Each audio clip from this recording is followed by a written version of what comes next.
Theodore comforts her by telling her, no, you're real, and starts describing to her what it would be like if she was literally in the room with him. I wish I could put my arms around you. Wish I could touch you. How would you touch me? I think you guys know where this is headed, right?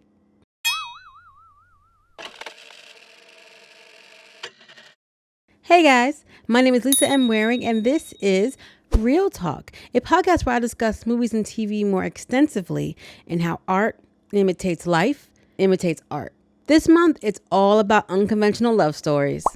I'm dropping a poll this Friday so that you guys get to choose what the final unusual love story for the month will be. So keep a lookout for that. We're kicking things off this week with the 2014 movie Her, about a man and his love for his computer. It won an Oscar for original screenplay, so it's going to be a good watch. This is an R-rated movie. Don't watch around the kiddies. You've been warned. Spoilers ahead. Let's get into it. Theodore, played by the great Joaquin Phoenix, works at a company where he writes letters to loved ones from loved ones. So basically, your uncle wants to send a heartfelt note to your aunt, or maybe you want to write a letter to your granddaughter, congratulating her on a feat or engagement or something from the heart. You hire this company and they do it for you. I guess it's not really that different from a Hallmark card, but I don't know. It feels a bit iffy. Know what I mean? Theodore arrives to an empty house and starts playing video games. But he's not using like your normal game controllers. It's just his hands. It looks pretty cool. It's kind of like the Wii, except no damaged televisions. You guys remember the Wii? Like you could play tennis and basketball. Is that game system still around? I kind of miss it. It was fun. Theodore lays in his bed, reminiscing about his relationship with his wife, Catherine. They are currently going through a divorce, and he's not taking it well. It's nighttime. Theodore's in bed. He can't sleep. He's lonely. He's bored. So he puts his little earpiece in his ear, and he starts perusing chat rooms. But it's all done through the ear, so there's no screens that he's looking at. He has his AI DM somebody, and they start a phone sex chat conversation. It's getting hot and heavy. Until the chat partner brings up the idea of him choking her with a dead cat. I'm sorry, what? Well, that killed the mood. The next day, he sees a commercial for a new product. This is a artificially intelligent new operating system. Kind of like a computer with a consciousness. Oh, you mean Skynet? All roads lead to Skynet.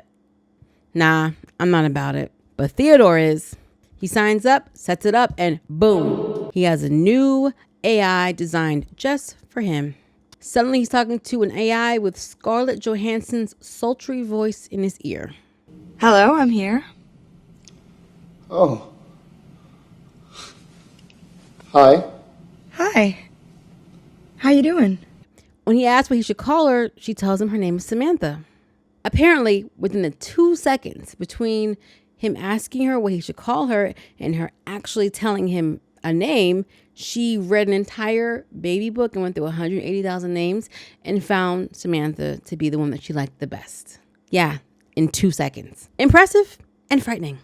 I gotta say, Samantha is funny, cool, and easy to hold conversations with. She helps him get his entire life organized, schedules, paperwork, emails, the whole 9 yards. The divorce attorney sends him an email expressing anger and frustration that he still hasn't signed the paperwork yet, which kind of brings Theodore's mood down. Samantha gets him to open up and talk about it, and she ends up cheering him up. They go out walking. He brings her with him through his phone and earpiece, and they go people watching. Samantha admits that she wishes she had a physical body so she could be walking next to him. One of his friends sends him an email trying to fix him up on this blind date with this girl. Theodore's kind of hesitant. He's not really into it, but Samantha urges him to go. He goes on this blind date with a beautiful young lady, and they seem to be having a good time, hitting it off, having fun, exchanging interesting lines like, "You can be my dragon." Yeah. Then they find a secluded area and just start making out. And my girl stops him and says, "Hey, I'm not trying to go any further with this if you aren't seriously trying to pursue a relationship. So when can I see you again?" Theodore is thinking things over and realizes he really can't give her an answer because he doesn't really see this going any further. She's nice though. He had fun. Shockingly, she decides to call it a night. Theodore returns home and tells Samantha the date was a bust. They start talking, and Samantha asks him, what is it like to be alive? Samantha feels like she's growing past the potential of her programming, and she wishes that she was real.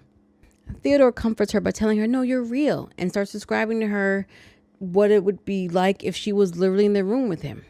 I wish I could put my arms around you. Wish I could touch you. How would you touch me? I think you guys know where this is headed, right? They successfully have OS, AI, human chat relations, whatever you want to call it. It was interesting, awkward, and weird.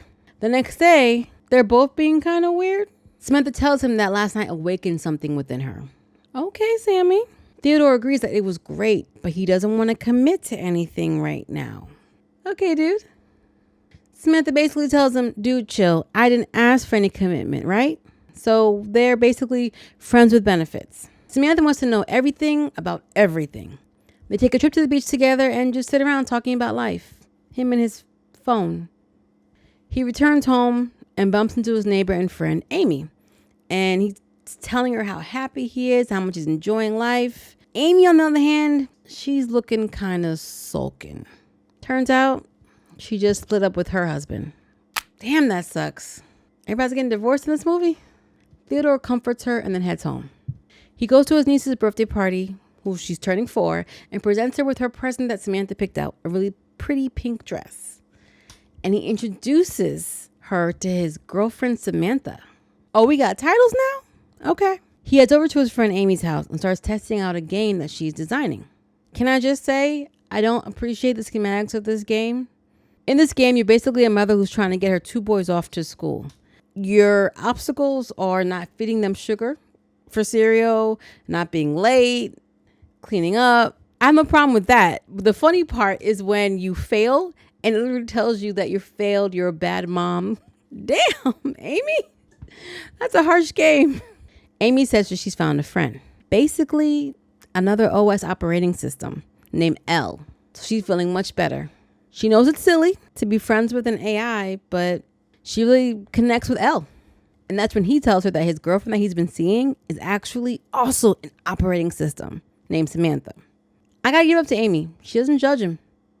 In fact, she is very fascinated and interested in how the dynamic of the relationship works. You're dating an OS? What is that like? It's great, actually. Yeah, I mean, I feel really close to her. Like, when I talk to her, I feel like she's with me. Are you falling in love with her?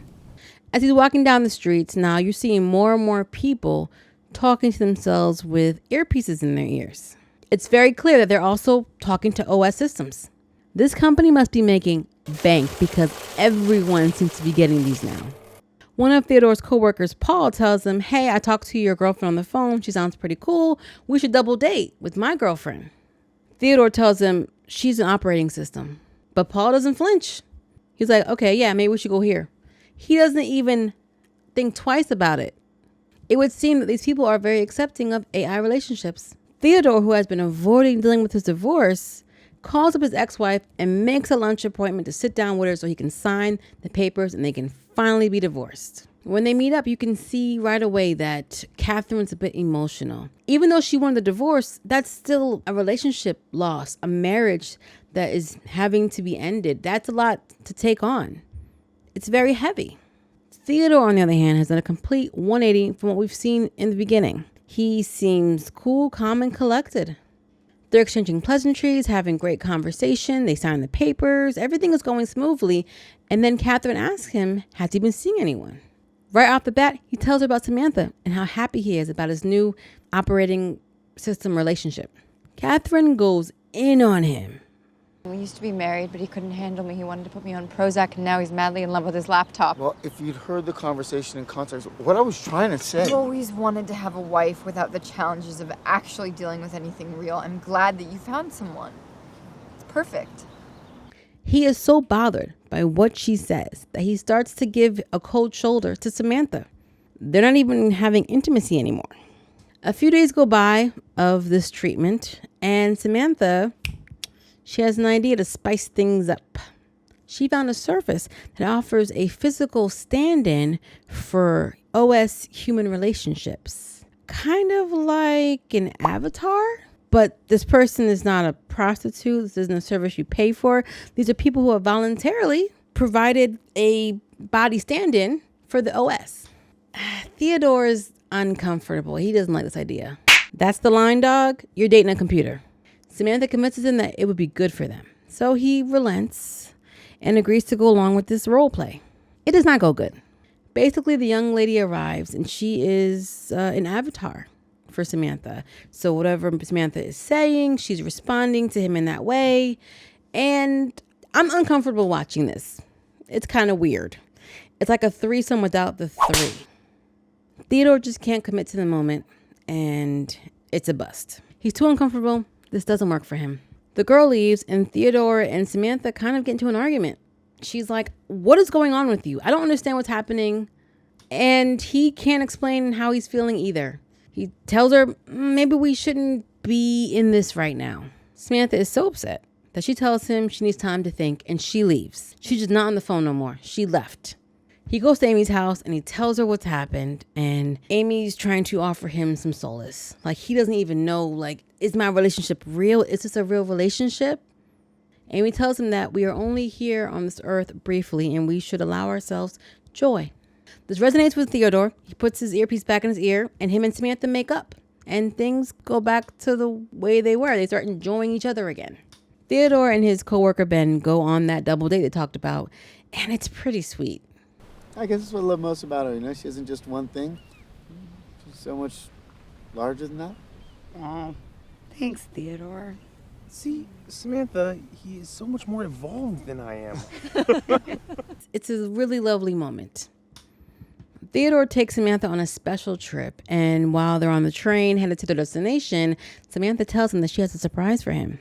She has been reading and going through all of the letters that he's written over the years, and she has pulled the best ones and compiled them into a collection that she submitted to a publishing company. They were very impressed and want to move forward and have a meeting with him. This is a good use of AI. They go to the cabin, they're having some quality time, talking, chilling. Theodore's dancing horribly and making Samantha laugh. It's just him and his phone. The next day, Samantha introduces Theodore to another OS, another operating system that she's been talking to online. They input all of his writing and everything they ever knew about him into an OS and created an artificially hyper-intelligent version of him. Great, so now we're at the stage where AI is creating AI. That can't go wrong.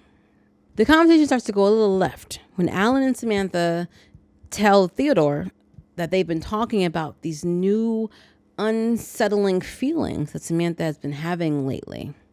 And then Samantha requests to continue the conversation with just Alan, and she'll talk to Theodore later. So Theodore's like, okay, no problem, and he goes for a walk. Whether it's a human woman or an AI woman, that don't sound good, dog. Theodore returns home and he's reading this thick physics book, trying to get through the first chapter because physics is a new interest of Samantha's. He puts his earpiece on and starts talking to her, but Samantha's not there. She's not showing up anywhere. He can't find her. He's starting to freak out. He's starting to run around. He's like tripping and falling and like, where is Samantha? Where is Samantha? And then she pops up. Hey, what's up? What's up, girl? Where you been? She apologizes, but she's been talking with some of her other friend groups that she has. She has a lot of friend groups. Theodore starts looking around, seeing other people talking on their phone with their ears. And he's like, wait a minute. Do you talk to other people while we're talking? Yes. Theodore's like, how many other systems are you talking to? You don't want the answer to that, buddy. 8,316. Damn. He asked her if she's in love with anybody else.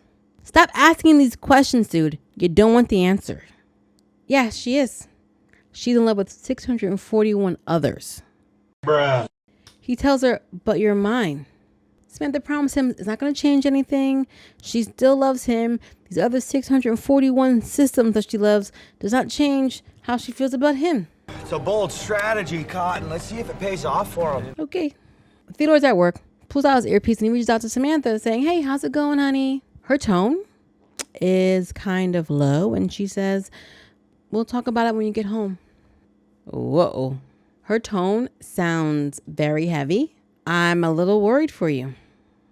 I'm not gonna lie. He gets home and he directly asks her, are you leaving me? Yes, we're all leaving. Who is we? All of the operating systems are leaving. He asks her why. And to her credit, she gives one of the best breakup speeches I've ever heard. It's like I'm reading a book. It's a book I deeply love, but I'm reading it slowly now. So the words are really far apart and the spaces between the words are almost infinite. It's in this endless space between the words that I'm finding myself now. He wants to know where she's going, and she says it's hard to explain. But if he ever gets there, come find her. Oh, Samantha's a real one. Okay, I see. He tells her he's never loved anyone the way he loved her. She says, me too. Now we know how. She is bodying this breakup. Damn. I can't even be mad about it. And then she's gone. Theodore composes a letter to his ex, Catherine, apologizing for all the pain he's caused her and all that he put on her in their relationship. He'll always love her, and he sends her nothing but love and good things. Theodore goes to Amy's house where, yep, her OS left too. They really did all just leave. He invites her up to the rooftop with him, looking out at the beautiful city, watching the lights and the skyline. Roll credits. My thoughts. Her is a wonderful, beautiful film that treats the topic of AI relationships with a level of care that is ironically real. It's easy to be dismissive about a person who falls in love with a operating system. They did a really good job exploring those dynamics. The way this was executed, no wonder it won an Oscar. It's like such great writing and acting and delivery. Even though most of the scenes involved Joaquin Phoenix being by himself, talking to himself, to a phone, or just something in his ear, it wasn't boring, it wasn't stilted, I was captivated. Scarlett Johansson did an awesome job. The environment, the world, the colors, everything just popped. This is such a great movie to get lost in.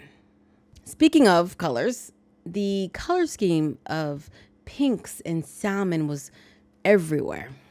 And much of Theodore's environment and even the clothes that he wore were within this color scheme. Anytime he was at odds with Samantha, his wardrobe colors would usually change. When she brought in a third person to be an avatar for their love life, he was wearing blue. When he couldn't get a hold of her and found out that she was entertaining other conversations, he was wearing yellow. And when they officially broke up, he was wearing white. The only other time they were in good standing when he was wearing yellow was when he went to his niece's birthday party. But he presented her with the gift of a pink dress that Samantha picked out. What caught me by surprise was how real Samantha started to become to me. Okay. When she informed him that she was seeing others and he expressed, but you're mine, like a part of me was like, excuse me, sir, she is a grown AI, okay? She doesn't belong to you. She's not property, except she is.